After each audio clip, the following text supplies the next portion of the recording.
احنا بنلاقي ان المشكله متشابكه الاطراف.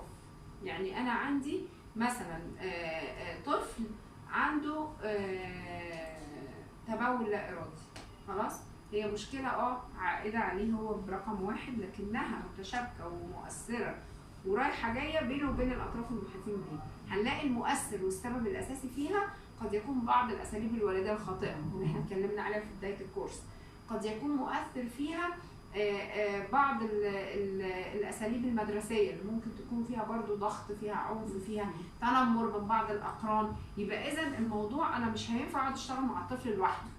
طالما انا شغلي هيبقى مع عده اطراف، يبقى طلعت المشكله بره النطاق الفردي ودخلت في النطاق الجمعي اللي هو الاسري، بمعنى اصح هنا في موضوعنا الاسري، اللي انا بشتغل في نطاق الاسره.